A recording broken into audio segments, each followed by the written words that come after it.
네, 제가 이 책을 구입한 시기는 1998년 4월. 잘 안 보이죠? 네, 이었습니다. 당시 저희 선배 문인으로부터 이걸 한번 읽어보라고 하는 말씀을 듣고 제가 구입해서 읽으려고 했습니다만은, 이제 아시다시피 많은 상당히 지적인 어휘가 많이 들어가 있습니다. 여기서는 유리알유희라는 그 자체가 지적 유희 뭐 좀 그런 의미가 되어 있기 때문에. 그런데 이런 것이 제가 보기에는, 그러니까 그런 수많은 지적 어휘들이 전부 한글 전용으로만 써 있어가지고, 자, 당시 제 생각에 이거 한자로 쓰면 오히려 뜻이 분명히 될 걸 이렇게 자꾸 한글로만 쓰는 거, 이런 거 정말 진짜 한심하다, 그렇게 생각해서, 물론 그건 이제 비판적인 얘기고 솔직히 말하면 무슨 얘기인지 잘 알아듣기가 힘들어서, 그래서 결국은 한 반도 아닌가 그렇게 해가지고 중단된 상태였습니다.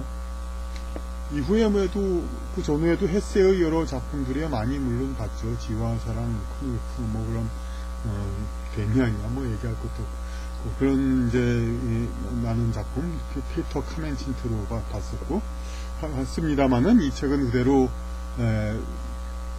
방치가 되다가 근래 들어서 다시 읽게 되었습니다. 그리고 중간 이후부터 읽기 시작해서 완독을 하였는데, 이것을 이제 중단했던 것을 다시 읽게 된 것은 그동안 생긴 변화가 아주 큰 영향을 주었습니다. 이 책의 어떤 그 내용은 뭡니까? 서기 2400년 시점에서 2200년 시점에 살았던 요세프 크네히트라는 사람에 대한 회고, 이렇게 얘기를 하죠. 어떤 척 봐서 미래 공상과학 소설 그런 거처럼 그런 스타일도 아닌데도, 그러니까 이 책을 쓰는 시기는 또 20세기 초, 지금 현대도 아니고, 그런데 이렇게 써 있습니다. 그것이 너무나도 이제 미래 소설 같지만은 어떤 이제 흥미본유의 공상과학적 미래 소설이라기보다는 어떤 인간의 지적 탐구, 지적 발전이 과연 그때 어떻게 될 것인가, 그거에 대한 그거에 대한 설정이라고 보겠습니다. 그러니까 다시 쉽게 말하면 여기서 이 유리알유희라는 것은 우리가 영성적인 관점, 그것을 많이 알고 난다면은 훨씬 더 이해가 쉽게 되는 소설입니다. 우리가 그 인간이 윤회를 계속하고 영적 발전이 계속 올라가는 그러는 단계에서 우리가 이제 이 세상이 중세보다는 더 발전이 돼가지고 민주사회가 되고, 이런 세계의 이제 인권이라든지 사상도 진보되고 그러는데, 그런 것이 과연 2200년, 2400년 그때는 어떻게 될 것인가, 이런 것이죠. 여기서 이제 특기할 만한 것은 유리알유희 본문이 다 끝난 다음에 요세프 크네히트의 유고라는 후반부에가 나오고, 그 다음에 세 가지 이력서라고 다시 또 나옵니다. 이 세 가지 이력서라는 것은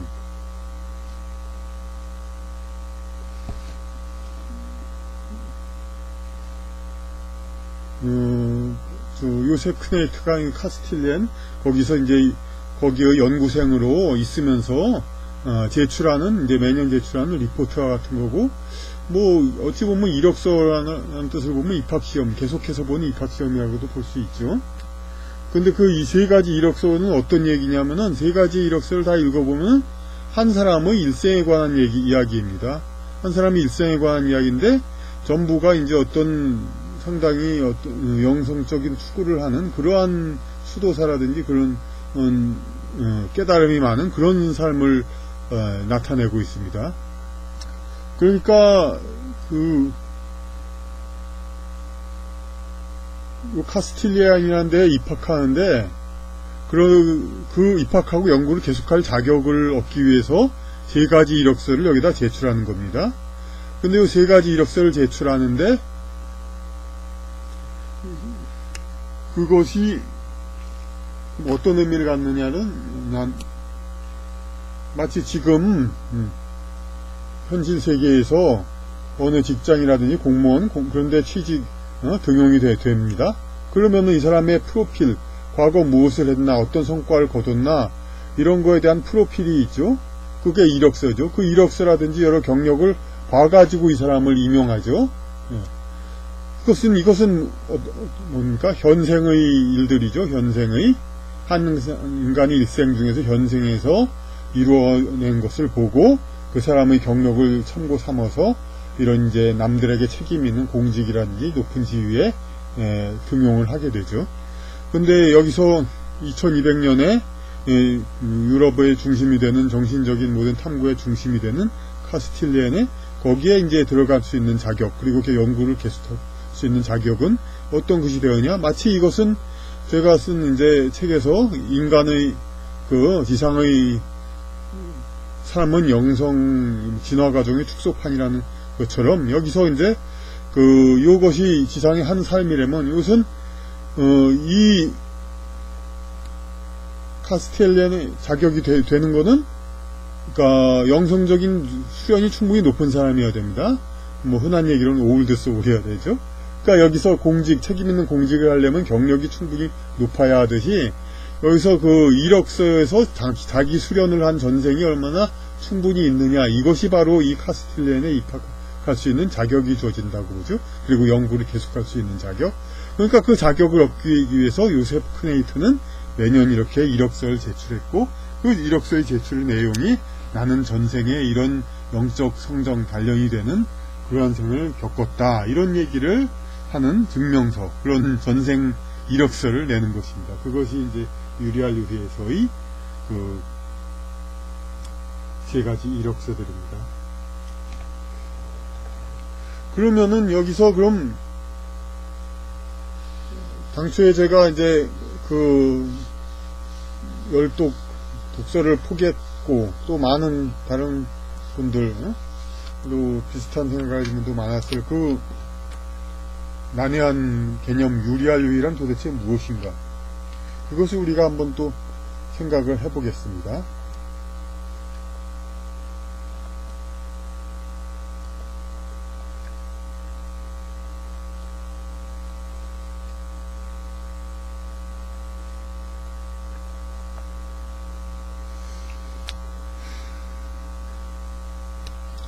우리는 이 영성적인 발달, 저희 강의에서는 두차 많이 나왔지만은, 이제, 생존, 순종, 성취, 이렇게 올라간다고 그랬죠. 생존력을 경쟁하고, 질서와 이제 더 지식을 배우고, 더 이제, 많은 큰 단위에서 지상의 생존력을 기르는 그런 단계죠. 순종을 함으로써 더 현명하고 올바른 규율을 따라서 삶을 살게 하는 것, 그리고 그 성취, 자기가 정말로 인간으로서 크게 이 세상을 그러니까 다스리는 그런 경험을 쌓는 것, 그러니까 자기 스스로의 어떤 지상에서의 성과를 올리는 것, 그 다음에 관계지향, 초세, 영성지향, 이렇게는 올라간다고 보죠. 그런데 우리가 이제 삶에, 그러니까 여기로 올라간다는 건 벌써 지상의 삶을 정리한다는 겁니다. 그러니까 여기까지, 그러니까 지상의 삶, 그러니까 그걸 중시하는 보수적인 관점, 여기서 다 이 범위에서 이루어져야 됩니다. 여기서 가장 치열한 인생을 사는 단계가 바로 이쪽이죠. 여기서 인간과는 동물과 같이 특히 이제 생존, 경쟁을 하죠. 이런 것을 스포츠 경기 게임을 하는 것이 뭡니까? 격투기든 게임이죠. 그리고 순종성과 성취는 어떤 거냐면 좀 더 조직적으로 싸우는 거죠. 이제 여기서도 생존을 하면서 순종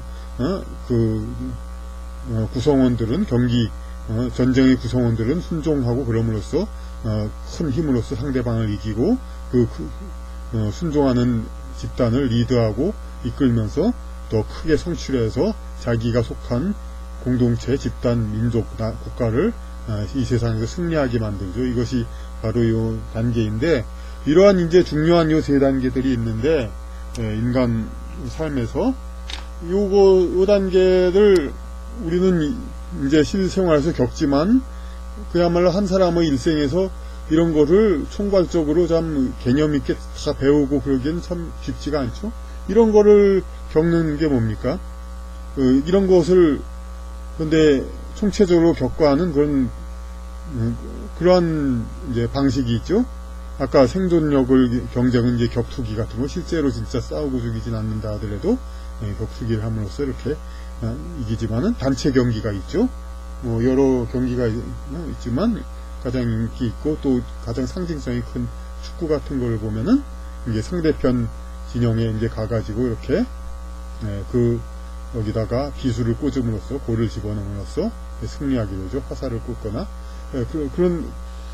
그러면 이 축구는 뭐냐 그러면은 이러한 이제 전쟁과 인간의 전쟁은 모든 생존과 순종 성취 이런 기본 단계에서 인간 생존 경쟁이 게임화된 겁니다. 그래서 게임화돼서 룰이 되고 그것이 게임화된 게 이런 축구, 농구, 배구 여러 가지 그러니까 스포츠 주로 단체 스포츠라고 해야 여기까지 포함이 되죠.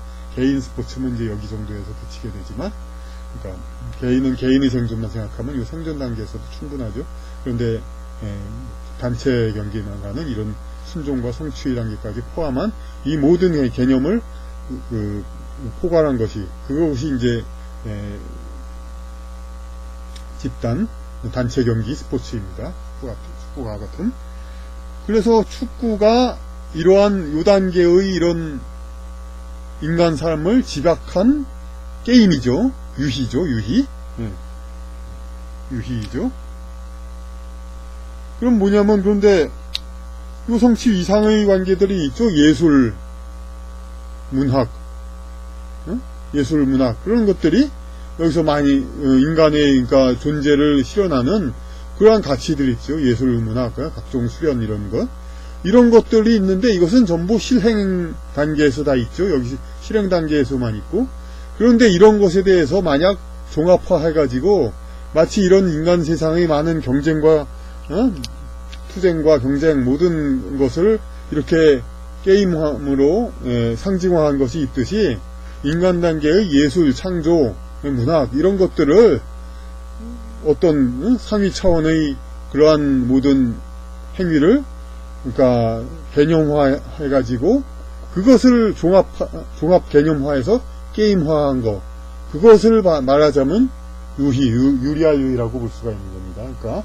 그러니까 영적 세계를 추구하는 그러한 모든 인간의 그 행위를 게임화하고 집약화하고 그렇게 함으로써 이것을 인간의 영성적인 발달. 이제 이런 단체 스포츠 경기를 잘하는 사람은 체력과 이런 인간에게 이런 생존 경쟁과 이런 과정을 하늘이 내린 이유는 뭐냐면 인간이 이걸 거침으로써 체력적으로 단련하고 점점 강해질 수 있는 거죠. 그러기 위해서 이런 단계가 있는데 이렇게 한 생존이라는 기본 본능을 이용해서 이렇게 인간으로 단련하라고 돼 있는데 이러한 실제로 생존 경쟁하는 게 아니라 하더라도 이런 구기 종목 스포츠라면 인간은 체력이 단련되고 서로 집단 활동을 위한 이제 그런 협력과 리더, 감독과 마치 선수들의 어떤 협력 그런 것처럼 그런 것이 발달하죠. 마찬가지로 훨씬 현생에서의 훨씬 적은 그런 대가를 지불하면서 이러한 성취 결과를 얻죠. 스포츠를 하면은 그런 것처럼 이런 실제로 이런 전쟁 같은 걸 하면 얼마나 많은 종합적인 것이 다 필요합니까? 물리적인 그런 설비도 있어야 되고. 근데 이렇게 간단하게 그런 인간의 스포츠 체력과 지적 어떤 작전력 발달이라는 그런 걸 하기 위해서, 그리고 서로 간의 소통을 발달을 위해서 이런 게임이 있는 겁니다. 마찬가지로 이러한 예술문학과 같은 건 수많은 실제 존재는 예술문학 얼마나 많이 창조되고 얼마나 많이 합니까? 이거를 그냥 단순히 상징화해서 이제 게임으로 형상화한 겁니다. 그러니까 유리알유이라는 것은 마치 그러니까 관계식이 그렇죠. 이제 지상의 모든 생존 경쟁을 위한 삶이 이렇게 이제 단체 경기, 축구와 같은 단체 경기로 집약돼서 이렇게 상징화되듯이 인간의 예술문학, 모든 창조적이고 고차원적인 정신활동, 철학 그런 활동이 하나의 게임으로 이렇게 집약된 거, 이런 것을 유리알 유희라고 보겠습니다.